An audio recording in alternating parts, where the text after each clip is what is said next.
Hello, my friends. Welcome to Word Made Digital. I'm your host, Joanna LaFleur, and you're watching the YouTube version of the podcast. Week after week, we're coming at you with conversations with creatives and communicators all about how to communicate the best news in the world, but in the digital age. Thanks so much for watching, checking out this episode. If you want to know more, you want to check out more of our free resources, go to wordmadedigital.com or browse around this YouTube channel and you're definitely going to find some content that will help you.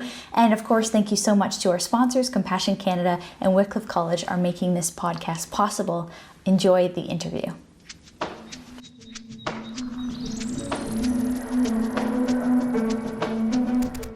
Nachi Lazarus, welcome to Word Made Digital. It's really an honor to have you on the podcast today. It's absolutely my privilege. Thank you so much for having me. Well, people may not know you. I think they should know you, and that's why you're on the podcast. But so just start with a little bit of an introduction of yourself, and then we'll go from there into all things digital, tech, social media. Sure, absolutely. Thank you. I am talking to you from India. I live in Chennai, India, and I run a digital marketing agency, and I'm also a social media and digital media consultant for specifically for nonprofits, churches, and faith-based organizations. That's where my heart is. I'm a marketing professional. I've been in the marketing space for almost 20 years now. And out of that, predominantly, I've spent my time in the faith-based space. And I live in Chennai with my beautiful wife, who also helps me with the ministry and business. She's also a marketing professional. And we have our daughter. And it's been a fantastic time doing what we love doing. Yeah. Well, and just before, we started the podcast, you were telling me this really kind of an amazing story of you. You're saying you're the first generation Christian in your family, but God did this amazing thing in your life, even just to allow you and your wife to get married. Can you, and you changed your name because of it. So please tell us a little bit about that story if you can. Yeah, absolutely. So I grew up in a very religious, very sincerely religious family. That's the way I would put it. My mother was a doctor. My dad was an entrepreneur. And we were part of our life. Grew up. And my mom would always say, if you want to become successful in life, you need to know this person called God. So I don't know where she got that idea from, but she always told that even as I was a little kid. So I grew up with this idea that I need to know this person called God. So very early in my life, I started searching for God. So I got involved in lots of spiritual movements. I used to read scriptures of various religions around the world. I studied, and I wanted to become a saint, a monk. I never wanted to get married. And so I'm a very academic person. Even now I read a lot of books. So for me, the logic is very, very important on how I understood. And also probably because my mom ingrained this in me, that understanding this person called God is most important thing in your life. Thank God for that. I was like very serious about understanding God, because it was a very vague concept for me as a kid. And I didn't know who this God was. I can't see this person, and all those type of questions. And I was a very logical guy. So I'm an engineer, and for me, it's all ones and zeros. There's no 0.5. So I'm like, God, that kind of stuff. So I had tons of questions, Joanna. So I deep dived into various scriptures and stuff. So long story short, I almost ended up becoming a saint. And at the very last stage of my spiritual quest as a young person in my late teens, I came across this idea that me and God were one. So long story short, at that point, I couldn't reconcile with that logic. My engineering mind could not reconcile with that logic that, I'm okay with being like God. I'm okay with being, identifying myself along with God. But what they told me in that deep, deep spiritual conversation towards the end of my spiritual quest what they told me that was that I am God. Now, I had a problem with that. I said, I am God. If I am God, then the world is in trouble, like. So I know all the problems that I have and issues that I have. I can't be God. I mean, I can be like God. So there was that disconnect. So in my head, if you can imagine a circle, there was a circle in my head, and I'm a visual person. And in that circle, there was one side was me and the other side was God. And we were both coming together, and we were supposed to join and understand each other and become one. But that there was that gap that did not allow that circle to join, because I knew that I cannot be God. There's got to be some other explanation for me to relate to this person called God. So I left it at that, went to college, did my engineering, and life happened. And then I came across this church, and long story short, again, I came across the truth. And one day I go to this church, again, more as an exploratory person, because one of my friends told me that, the answer is in the Bible. There's a nice church. It's a teaching church. It's a church that I still go to, where it's a 1.5 hour service and 1 hour, 15 minutes is teaching, long sermon kind of church. Yeah. Which is something that I absolutely love. So more of a lecture. So I went to this church, and guess what? On that day, Joanna, the preacher was talking about the circle of life and how a holy God meets a sinful man. And he talked about the circle being complete. If you can imagine one side of the circle not being complete, and then you can imagine taking a cross and putting it in the gap. So the horizontal bar of the cross actually connects that circle and finishes that circle. It actually completes the circle. The horizontal bar of the cross completes that circle. And he talked about how the cross is the only thing that can connect a sinful man and a holy God. And I was sitting there, and boom, years of questioning in my head. Almost every single question I had got answered. My question was, how can man be one with God? How can God walk with man? How can we live a practical Christian life? Because I'm a very practical guy. I need to know, how is God going to help me in business? How is God going to help me in writing my book, like the book that I wrote right now? How is God going to help me in guiding my career? How is God going to help me in, my family? And none of this can happen if God can't walk with me. And God can't walk with me because I'm a sinful man and he's a holy God. So there's got to be this connection, and that cross was that connection. The blood of Jesus was that connection. And I walked out of the room and I said, I don't care how many years I've studied other things, but this is the truth. And today I'm a Christian. So basically I did that, and then my life kind of crashed because we had a huge family debt right after that decision, very interestingly. And we had this terrible financial crisis in our home. And I won't go into the details, but basically my story was over. Nachi is not even supposed to be here at this time, because there was no way we're going to get out of that debt situation. There was no way we're going to come out of it. But it took about 7 years. But God worked with me. He was with me. He walked with me, and he helped me get out of the situation. And today he's made me be useful to so many people around the world. And therefore, at one point, I decided to take this name called Lazarus from John chapter 11, where God calls out a dead man after 4 days, because that's exactly what I was. I was a dead man because of that financial crisis. Because of the financial crisis, again, my wife and me, we had to wait to get married for many, many years. So lots of things. We lost a lot of years because of that crisis. In my early days, even as my corporate life was soaring, it all came down crashing because of this situation, and my life was just over. But now, Joanna, we're just looking back, and God has been redeeming our time. He's redeeming. And the book, I wrote the book in 2017. I wrote the book starting in 2013. The book has done so well. The book, Connected Church, has helped a lot of churches and ministries. Our business is doing so well. We are able to minister to people all over the world. So I would say Lazarus' story is totally come true in our life. Yeah. And it's so much so. It's so much. You say it's on your passport. It's legally part of your name.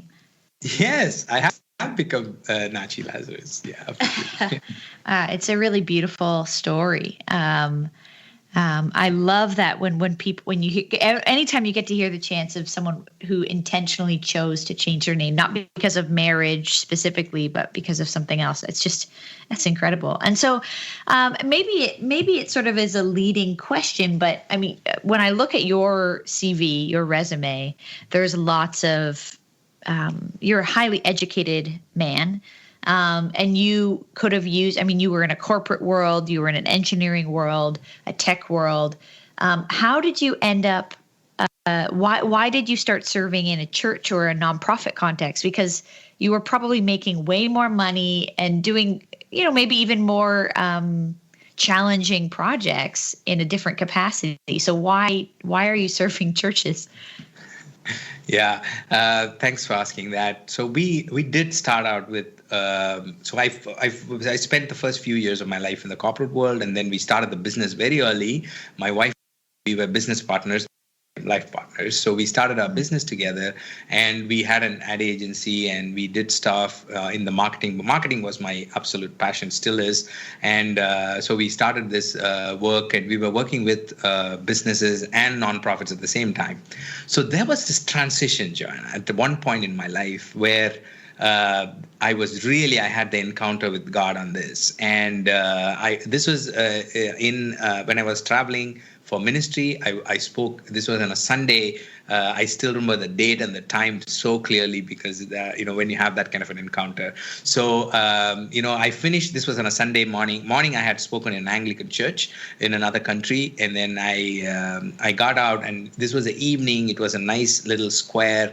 And I got out in the evening out of my hotel room, and I walked around, and I had this encounter with three individuals. So one was a street preacher. So I started off with a street preacher. So I walked out of my hotel, and I looked at this guy. He was holding his Bible. He was speaking very nicely, lovely sermon. I always wanted to do street preaching, but never did it. So I stood there and I listened to him, and he was fantastic.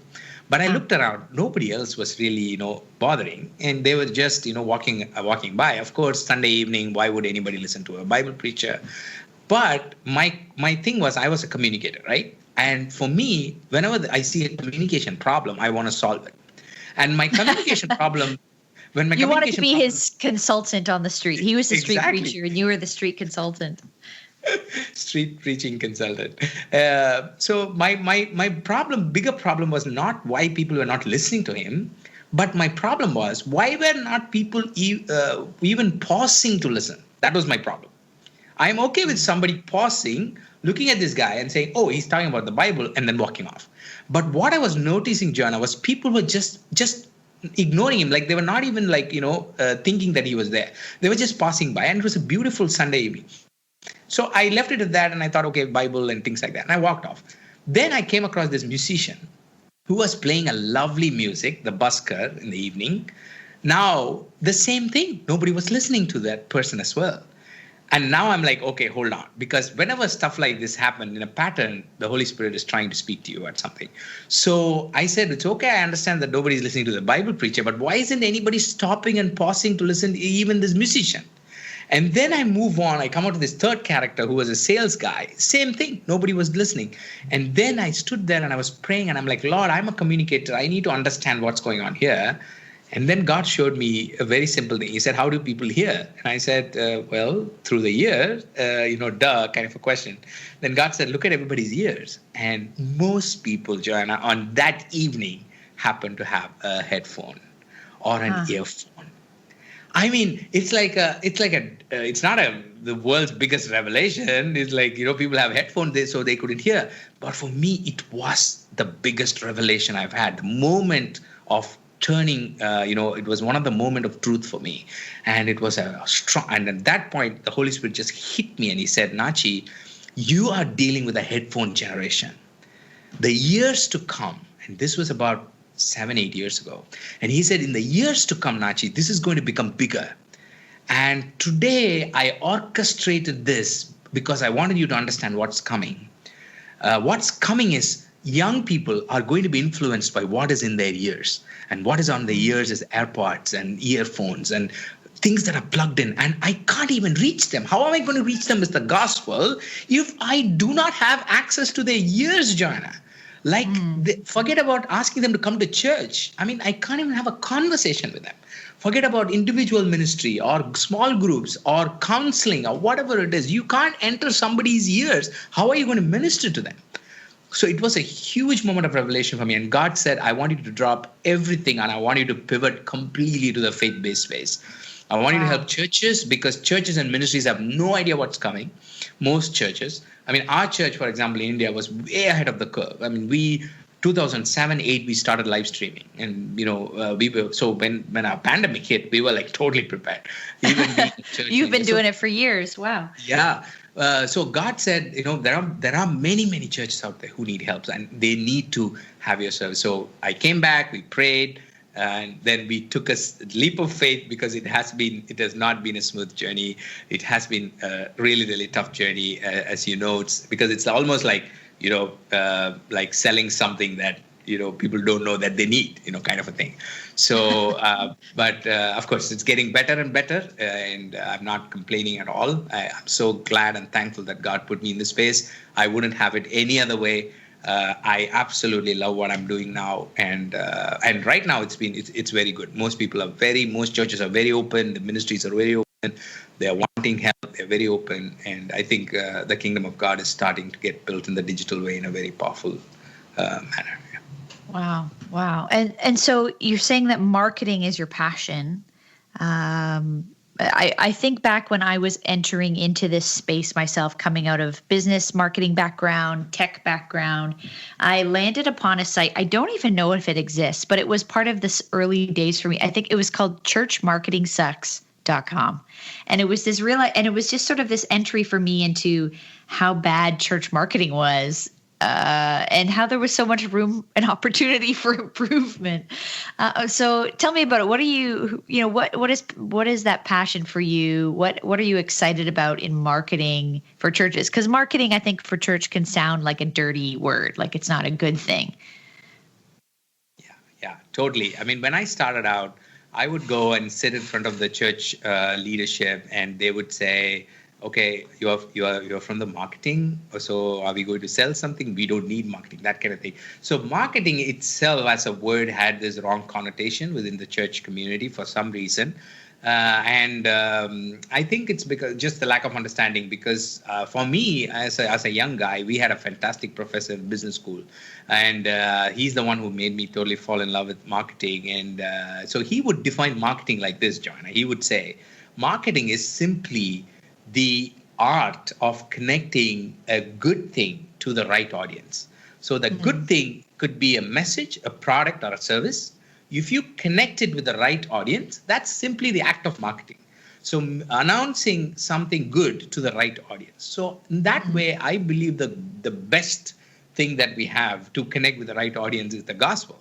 So if anybody needs to use marketing, it's the church. So initially I had to do a lot of selling on the idea of marketing itself. But I think having said that, over the years, things have improved. People have started waking up to the fact. And I think at this point, especially after the pandemic, I think there is a wider understanding, maybe not of the word marketing, but they understand I think the word media has actually kind of taken over the role of marketing. So from inside the church community, they understand the word media better than marketing. So everybody knows they need to have media, therefore social media and so on. So I think it's becoming better. Yeah. And for you, who are the kinds of people that you're working with? Like, are you primarily working in Indian churches or Asian churches? What kinds of, are you working in American churches? What kind of work is it? Yeah, I'm very fortunate that way to work with a wide range of people. So we do a lot of work in the North American market, mostly in the US, because of my consulting work with various nonprofits and foundations and so on. But I also do a lot of work in India, and we also have a setup we also work with on this part of the world with Australia and a few clients on this side as well. So, but it's mostly churches and Christian nonprofits at this point in time. Yeah, those are the two big areas. You also used to work a lot with faith-based business ventures, like Christian businesses and so on. But off late, there's been a lot of focus and the need on specifically for churches and ministries and Christian nonprofits. So that's where my focus is. And most of the time, I work on strategies, helping them. I have a framework. I have a certain strategic tools that I use. And because we have an agency, we not only give strategy, but I also work on it every single day, like, ads and, right from where is which button, ad tools in Google and Facebook and so on. So we also get into a lot of tactical stuff. Yeah, it's not just theory for you. You're really working in it. And as you work on it, you're working in it. The big questions I want to, kind of pick your brain about, they're big and broad, but I'm trying to help everyone because not everyone who listens to my podcast is in North America. There are a lot of global people based on, the stories I've heard from people writing to me, or also just, the stats that I can read on my data of who's listening and where they are. But can you help us, especially in North America, what's going on in the world? We're in 2020 has been a crazy year. What are you seeing as trends? I would like to know, what I'd like to get to, what is it that we don't know that we should be doing, that like, how is it that we haven't picked up on these things yet? I'd love to kind of go into those kind of conversations with you, but just as a starting point here, what are you seeing here in 2020? Global pandemic has changed a lot of things. Where are you seeing the need, or what are you excited about in the response to the need? Yeah, there are two big areas in which I see need. One is communities. So community building is huge. And interestingly, the second piece is also connected to that, which is private media. Private media is absolutely booming. So if you watch closely, because I do a news item every week. So I release a 5-minute news clip for church leaders and nonprofit leaders. So because of that, I have the privilege of looking at trends every single week and looking at the news. And one of the things I've started seeing, Joanna, is a pattern. So I have this huge wall in my home, which is my office, and I kind of have sticky notes on trends. So it's almost like like they show in the detective movie when they go behind clues. So I got clues of marketing clues on my wall, and one of the marketing clues that's really starting to cluster for me is this private messaging and private media space. So if you watch closely, in 2000, it all started in 1999 and 97, way back 20 years ago. Many people think social media started as social media the way we see it now. It did not. If you know, the very first social media was AOL and Yahoo Chat. Okay. So now, because I've not heard many people think or talk about this, but I've been seeing the trends very closely because that's when I started my work. I finished my college and I started to work right around that 97, 99 times.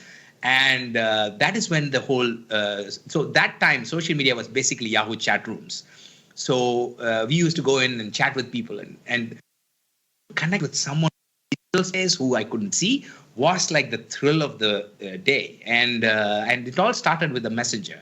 And then as you evolve, Facebook and everything evolved and things became social media.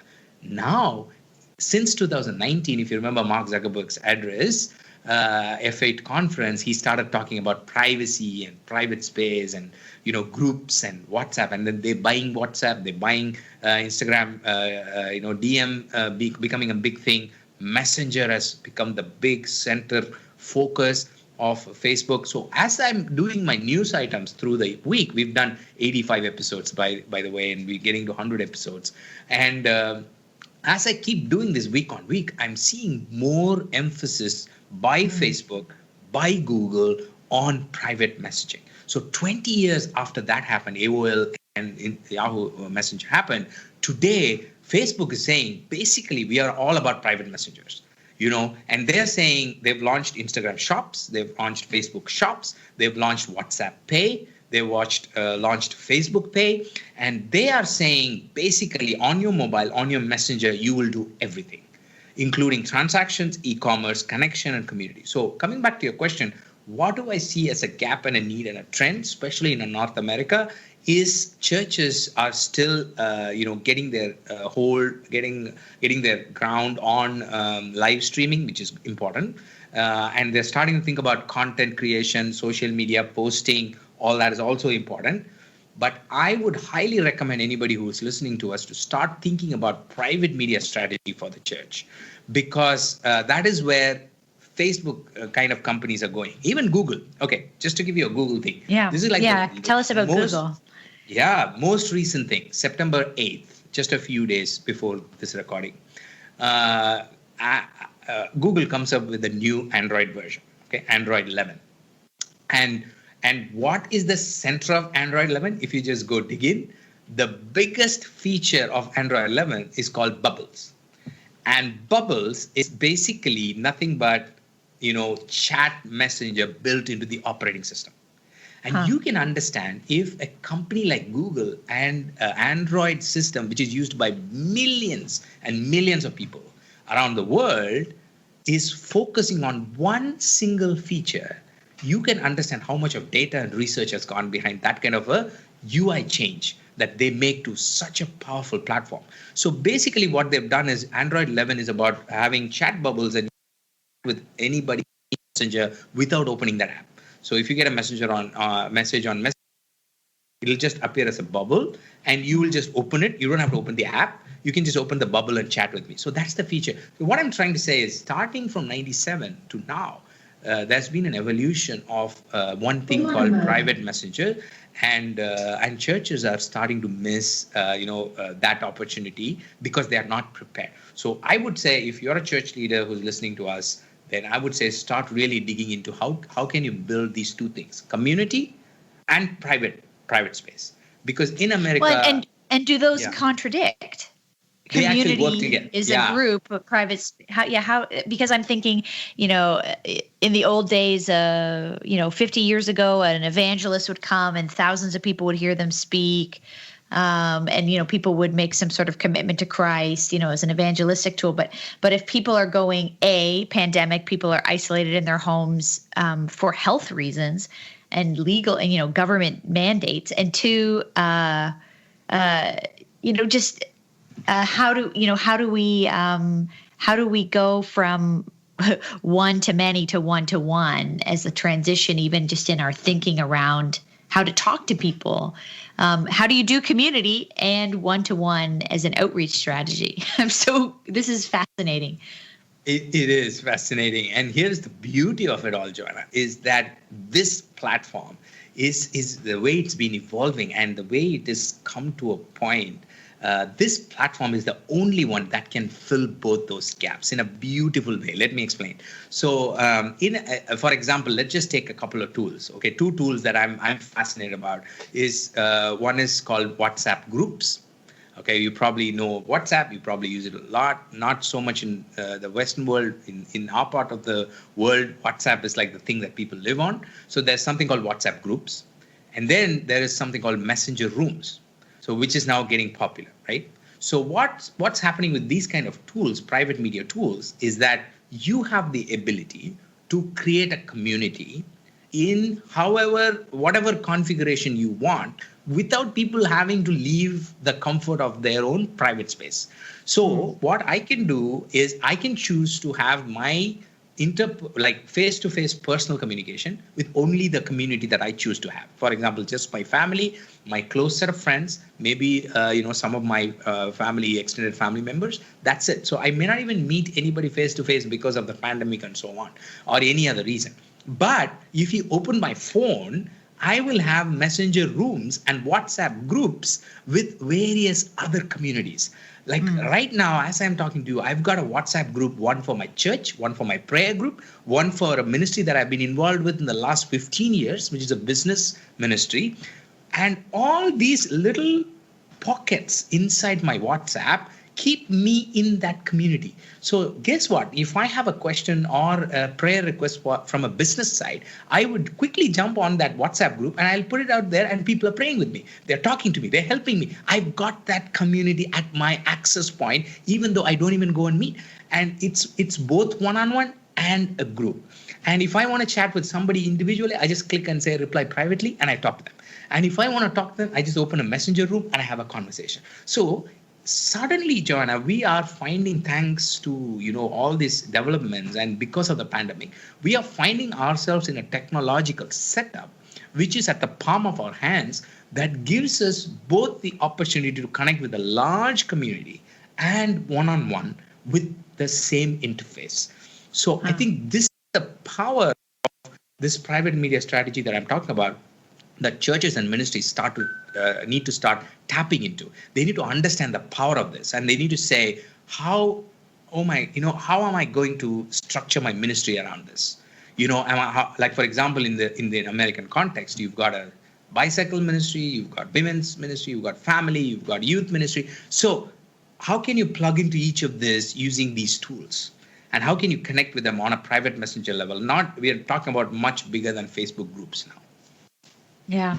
Well, and I'm thinking there's a number of things I could poke at in this, but one of the first things that comes to mind is, the general population that would be called the poor, as in every country, people who may not have the financial means to access this technology. So if everything is moving online, what are you seeing, or do you have any experience with that? Is it getting cheaper and more accessible? How do we not, as the church, exclude people who, senior citizens, the poor, uneducated? I don't know. There's so many groups then that may miss out. So how do we change that, or how do we, as the church? You're just looking for your, but we're looking for people Jesus loves. So how do we bridge that? Yeah, great question. And what's been happening, interestingly, also around the world, especially in areas outside the Western world, is the accessibility to data and internet and connectivity has been increasing rapidly. Mm-hmm. And smartphones are becoming cheaper. And I have I use a lot of smartphones for testing, and I just got a smartphone that has 12 gigabytes RAM. It's a phone, and my MacBook Pro has 8 gigabyte RAM. This phone has 12. I mean, incredible. And the cost of this thing is 1/10 of my iPhone. So you can imagine the scale. So the accessibility to really powerful devices is absolutely booming, and everybody's got access to smartphones. And there are companies, like even here in India, we've got companies that offer free data, absolutely free. And this is 4G fast connection. Part of the reason why video apps are growing very fast is because accessing videos is not a problem anymore, and people are spending more time on their devices. And even the latest July 2020 report of Hootsuite and VR Social shows an incredible boom in the adaptability, even in different parts of the world. I'm not saying everybody is connected. There is a problem of connectivity solved. Project by Google and internet.org by Facebook. They are working very hard because they know more people are connected, then more ad dollars. So they will make sure that the world is connected. So don't worry about connectivity, all right? So I think we just have to start thinking. And it's a good point that you brought up, because not everything is adaptable to those small phones. So you need to think. But what I am talking about, the WhatsApp groups are absolutely adaptable. I mean, anybody can use WhatsApp. And it's very light, very thin application. And Messenger is very thin, very light application. And here is the beauty. Another thing. I get very excited about it. Sorry, but well, you know what? It's the one thing. Our mutual friend Katie Allred, who runs the Church Communications Facebook group that we're both part of, and it's like, I don't know, 25, 30,000 people in this group. The one thing she said, if you're going to talk to Nachi, you have to ask about WhatsApp. So there we go. Absolutely. Katie is awesome, by the way. So one of the things that's going to happen with WhatsApp is this interoperability. So already, I think last week, Facebook launched this whole interface called Facebook Business Suite. And they said, Sheryl Sandberg released this article on Facebook that said, we are opening this interface to bring Facebook, Messenger, Instagram, and WhatsApp in one platform. So basically what's going to happen, Joanna, is let's say there's a church in North America that's trying to reach somebody in Africa or India. Earlier, the problem was these people are using WhatsApp, we are using Messenger, that kind of a disconnect. Now, guess what? You can do interoperability. You can send a message on Messenger, and that can go to anybody on WhatsApp. And people can reply on WhatsApp, that can come to your Messenger. So between Messenger, WhatsApp, Instagram Direct, and Facebook, there's going to be no gap at all, which is basically bringing billions of people from around the world onto one single platform. So we have seen nothing yet when it comes to activity. Yeah. I mean, that's an interesting question. The classic thing in so much is, I know somebody messaged me, but where did they message me? Was it Instagram? Was it Facebook? Was it WhatsApp? Was it an email? Was it a text message? Or what? There's so many places that we're getting messages. And it is, the idea of trying to simplify or make that accessibility as a user feel a bit more streamlined. It doesn't really matter where it's coming from, but you're going to interact with it in one place. It feels less stressful. All these places, I feel like I have so many, I'm just if it was the old days, you had to go to so many different mailboxes to get all your mail every day. You're spending half the day just checking your mailboxes. Yeah. And imagine a church, you can build a database globally and push out one content. Like if you have a sermon and if something that's going to be useful, you push it out to one database, and that can go to everybody in all the platforms around the world. So whatever is preferred. Yeah. Well, and that's true because in different countries, regions of the world prefer one platform over another. So if it can be sent out once and sent to all of them, in the same way with podcasting, this podcast goes on multiple platforms. I think the top places people typically listen are Spotify or iTunes, but there are many, many other places you can listen to a podcast. And I would imagine in some countries, those two that I've mentioned are not the place that people listen to podcasts. Yeah, they want something else. Fascinating. Yeah, that consolidation is definitely coming to messages as well. So now, I mean, this is out of passion and hobby? People who are listening, they're thinking, where are you getting this information? I love that every week, as you say, we want to point people to that you do every week. Sort of a roundup of the latest news. But where are you getting this information? Well, it's all from the official blogs of various companies. It's just, it is time consuming. And that is actually one of the reasons we started doing this, because I've been doing this for years, and I would just I set aside, I have time blocks. So I used to set aside one big chunk of block of time for me to read about the news. So I kept doing that. And when I have conversation with church leaders, I would say, hey, this is what's happening, and people are like, where are you getting all this information from? So I said, well, it's from all over the place. And it's like, it'll be nice if you could send us a concise report of this every week.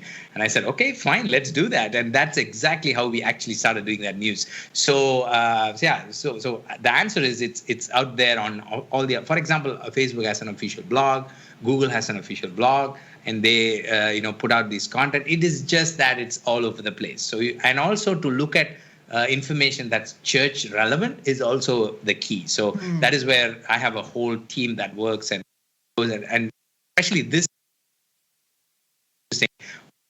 almost 5 items that you have to pick them from. This has been week on the digital. Wow. So it's also this, filtering it out and saying what do you have to listen to. So yeah, that's so good. I mean, okay, as a practical thing, if a church today, this week, was going to say, I want to check out these WhatsApp groups. What would be a recommendation, very practically, what would be the kind of group, if people were going to try something on WhatsApp, what should they try first? What might be a successful place to start with a group? Sure. Is it prayer? Is it a buy and sell page? Is it a small group? Okay, let me give you a quick thing about WhatsApp. So there are 2 features within WhatsApp that you might want to consider as a church. One is called WhatsApp groups. Another is called WhatsApp broadcast list. Okay, so broadcast list is I have a whole blog series written on both of these. You can look it up, or I can send it to Joanna, and you can link it in the show notes. Yeah. So and so a broadcast list is where I would recommend you start as a church, because that's a familiar place. A broadcast list is basically like an email BCC. So what a church would do is they would collect a list of WhatsApp numbers from their members, and they would add them to a list. And when you send a message to the list, so this list is in a way a group, but the only difference between WhatsApp list and a group is that in the list, nobody can see each other. So there is a sense of privacy there. Like if you and me on the group, I can't see who else is in the group. If the church, it goes to everybody in the group. So email BCC, just like an email newsletter kind of a setup, but on WhatsApp. So I would recommend start with that. And coming back to your groups is a great place to build community because people can see each other, they can respond to each other, they can post inside the group and so on. So I would say the safest place, like you mentioned, is to start with a prayer group. So start with the prayer group, but the biggest success of WhatsApp will come in the segregation of homogeneous audience. So if you have like a family, then I would recommend have a separate group for youth, separate group of family, so that there is a meaningful conversation between all of them, even in terms of prayer requests and so on. So I would say try to create at least like micro level 2 or 3 groups. It's very easy to manage a group and have a moderator and then go on with that. But before they start, again, on a practical level, I highly recommend you set up a WhatsApp business account. Again, I've got articles on how to actually do that step by step. I can send it to Joanna and make it available for you. Yeah, that would be great. Yeah, I think WhatsApp is something that probably a lot of us have on our phones, but probably for North Americans isn't the number one tool that we're using. But as you say, it is sort of the international standard. For me, my go-to is iMessage because most people in my world have an iPhone, so we're doing iMessage groups. And it's very annoying then when there's that 1 or 2 people who don't have an iPhone and it goes green instead of blue. Everybody knows what I'm talking about if they have the iPhone and you can't do the group thing. But WhatsApp is the solution to that. Even just on a basic communication level. And I do think that, when we're thinking global church, we need to pay attention to these kind of trends because there are so many other phones. Everybody, believe it or not, there are phones that aren't the iPhone that people use, and they're amazing. Yes. Oh, man. Yes, absolutely. I mean, there's so much here. We're kind of coming to the end of our time, but is there something that we haven't covered yet? Is there any, WhatsApp was the number one thing I wanted to talk to you about because that was what Katie told me to talk about. But is there anything else before we go that we haven't covered? And then we'll, of course, want to make sure people can find you and find what you're doing, find all your content. No, I think, there's just so much we could go into, but I think what I would like to close with is saying, this is, when I started out, it's a very different world, but today people think we are in the middle of it. I would disagree. I would say we've not even scratched the surface. So we are. It's not too late at all. So I just want to encourage people who are listening. If you've not started, this is the best time to start. And I would highly recommend that you go all out, put all your effort. It's not difficult. It's not too technical. Things have become so easy. There's so many resources out there that will not overwhelm you. So don't be afraid of tech. Don't be afraid. This is where God is moving. Some of the things that we are seeing are incredible. The way people respond to digital campaigns and give their life to God and connect and lives are literally being saved in the digital world. And next generation Z, is only going to deal with the truth on the digital space. So I would highly recommend that you don't give up. Keep pushing. Make it happen. Do not be overwhelmed. Things will get much, much easier. There's no better time for you to start in the digital social media world than now. Amazing. Yes, we are on the cusp of new things. It's not too late. Get involved. And if people want to learn from you and want to get, like this weekly thing you're sending out, I get it now. I'm on the list. I love getting these weekly updates. I feel much smarter after reading it. How do people find you? Where do you want to send people today? Yeah, nachilazarus.com. That's my address. And Instagram is the best place for you to get in touch with me with all that's going on. I release all my content out there on Instagram first.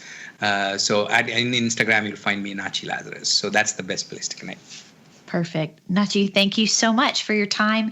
And everybody's going to be signing up for that list. We're all going to benefit from your curation of all the best content on the internet, because the next decade ahead of us, we do need to be leaning into what these trends are and responding so that we can reach people with the best news in the world. Yeah, absolutely. Thank you, Joanna. It's been an absolute pleasure talking to you. And thank you for all that you do and your amazing ministry. I appreciate it. Thanks.